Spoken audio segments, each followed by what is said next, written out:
and good morning.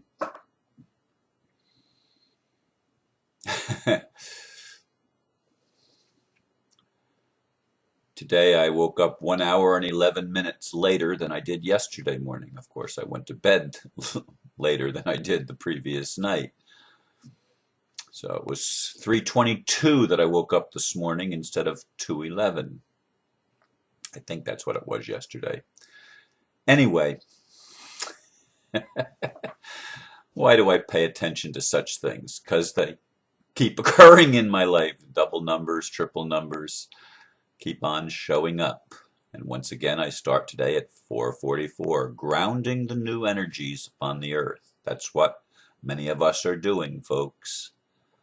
And I want you to know that we are all playing a role in that because this is an organic thing that's going on, not an organizational thing. It's not a top-down thing. It's a coming from the inside out. It is the awakening. Anyway, the title that today came to me in my meditation this morning, and quite honestly, I resisted it at first, and I'll explain why after I give you the title and read my blurb. The title is Transfer of Power by Change of Heart.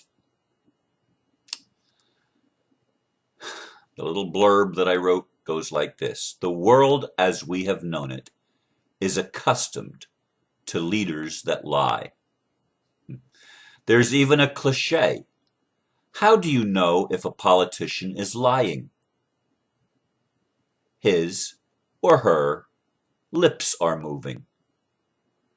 Listen to this quote by Barack Obama from January 2011. Quote, I want to be very clear in calling upon the Egyptian authorities to refrain from violence against peaceful protesters. The people of Egypt have rights that are universal. That includes the right to peaceful assembly and association, the right to free speech, and the ability to determine their own destiny. These are human rights, and the United States will stand up for them everywhere. He knows they all do. That's the end of my blurb. The reason I resisted this talk this morning, or this message that was impressed upon my mind, is because I don't know when and I don't know how. I don't know how you're going to get somebody like Barack Obama, for example, who obviously knows what universal human rights are. In fact, they are in the United Nations Charter. So the leaders from all over the world know what universal human rights are. And yet, because the system is what it is, because the matrix is what it is, they say the words, but they don't follow through with the action. Wouldn't it be something if President Obama called a national press conference that went around the world, of course, and told the police and the mayors and everybody else that's, quote, in authority to lay off the protesters. Let the protesters have their say. Let them do what they feel they are needing to do, because that is a universal human right, and it is protected by the Constitution of the United States. It is protected by the oath of office of those who are sworn to protect the people. Now, I know I've read things that says they're not really sworn to do that. They protect the corporation. I know all of the excuses. But the point is, the leaders of our world know about human rights. And they have been working tirelessly for decades, centuries, and perhaps longer to circumvent those very rights. Even the leaders who created the Constitution and the Declaration of Independence in the United States and created similar declarations around the world, as in more recently the United Nations Charter, they know what their limits are. And yet the game plan flies directly in the face of those limits. Now, what Spirit seemed to be showing me this morning, not with the dates and not with the hows, but that there is going on this planet right now a change or a transfer of power by a change of heart. And changes of heart are in the spiritual realm, folks. They are in the cosmic realm. Do do do do do do do do do do do do. You don't measure it. Why? Because we don't have devices to measure spiritual phenomena. Well, at least not very many of them. And a lot of scientists still poo-poo the idea.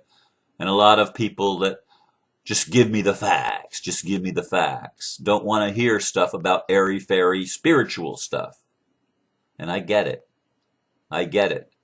And there's a part of me, quite honestly, that also resists it, because so many times I've believed something was coming to pass, and it didn't happen the way that I thought it would, in the timing that I thought it would. It did not occur that way.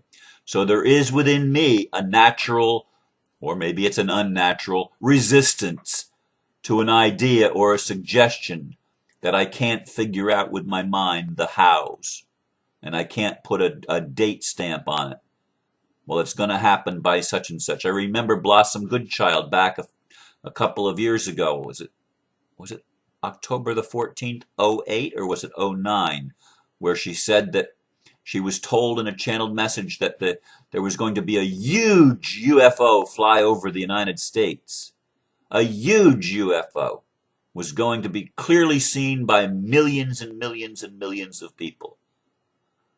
And the world was sitting on edge waiting for that to happen, and it didn't happen. And such things have occurred again and again throughout human history, where people have received messages from Spirit, from God, and such and such was going to happen, and then it didn't occur. And it's devastating for Blossom Goodchild and for all of those who receive messages and feel that that's exactly what they're being shown. And they go out on a limb and they trust, this is what God told me. And then God seems to disappoint. That's happened again and again throughout our history with many, many, many, many people. And so when I hear the message that a transfer of power by change of heart is occurring right now on the earth, a part of me knows it's true. That's exactly what is happening. But when and how? And because I don't know that answer, I hesitate to want to put that out to you. And yet Spirit says, no, Ron, tell the people that this is what's happening. Now, around the same time and over this past year, Hillary Clinton and other world leaders have gotten on TV, mainstream media, and said similar things. Now, they weren't talking about, this was before the things started happening in the United States. They were telling Libya how to behave, telling Syria how to behave, telling Egypt how to behave, telling basically the Muslim world how to behave. Even Iran. They were even telling the Iranians how to protect the civil rights of the Iranian people, lecturing and preaching to the leaders. And then when the Occupy Wall Street movement breaks out in the United States, what do? In some of the major cities, they send in troops and they use weapons, military weapons, against the United States citizens. Not lethal weapons, or at least they're not supposed to be lethal, but weapons nevertheless. Things that burst eardrums and pepper spraying people and and other types of electronic devices and shooting rubber bullets and other projectiles that aren't supposed to kill but are supposed to hurt really bad. And they use these against the people who are peacefully assembling and exercising their rights to free speech, which, Obama says, are universal human rights. And so did Clinton say that. And yet they don't do that. Why?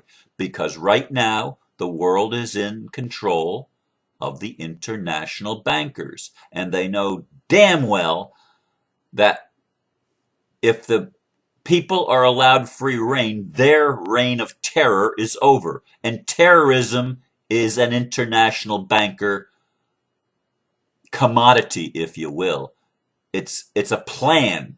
It's a design of the universal bankers. They make money over conflict. They purposefully polarize the world. And they have been doing it for a very long time, financing both sides in every conflict imaginable. They own the Democrat and the Republican Party, Democratic and Republican parties in the United States. They own them.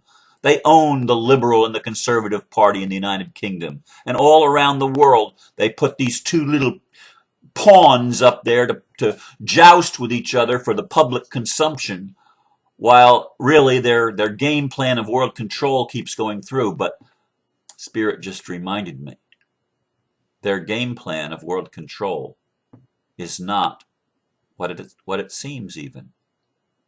And this is another one that's hard for me. It's hard for me because I, like everybody else, look at what's going on and it doesn't make sense. It doesn't make sense when I get the spiritual message that there's a change of heart happening. And yet I see it within me. I see it within people that I communicate with on a regular basis. Not all of them, but some of them. I see it. But there's nothing concrete enough that actually brings a change in the way governments treat people. Governments are empowered and derive their power from people. Always have, always will. However, the leaders, I guess, the real leaders, behind the ones that appear on TV, have a higher plan. Some people say, no, that's the devil. That's Lucifer. That's terrible stuff. But a part of me has a knowing.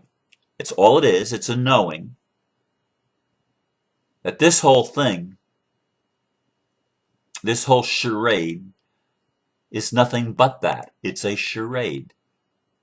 That ultimately its purpose is the awakening of the people to come back into their power, to reclaim their freedom, to reclaim their rights, which are theirs, to come home to their inheritance as sons and daughters of the Creator God.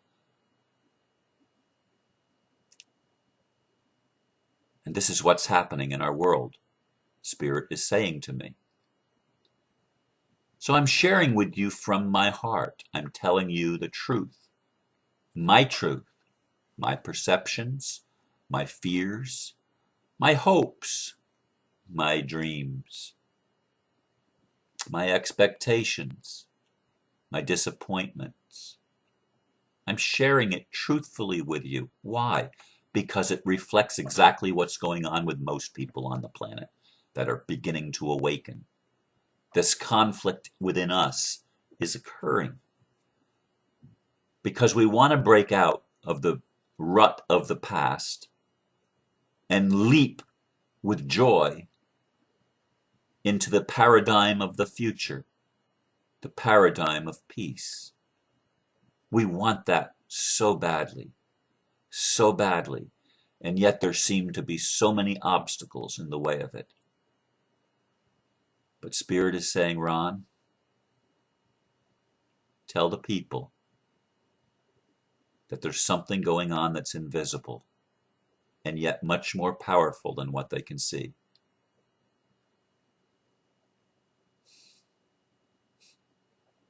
And it's true. It's true. Barack, you're going to have to eat the words that you said in January to Egyptian authorities. You're going to have to eat those words, and you're going to have to digest them. And then you're going to have to issue them again, but issue them to the police in every city, in every state in the United States, and it needs to resound around the world. That you want to be very clear in calling upon authorities everywhere to refrain from violence against peaceful protesters. Because all the people have rights that are universal, human rights. And the United States needs to finally stand up for those rights everywhere, because that is the heritage upon which the Republic for the United States of America was founded. And the usurpers need to be corralled, arrested, put in their place.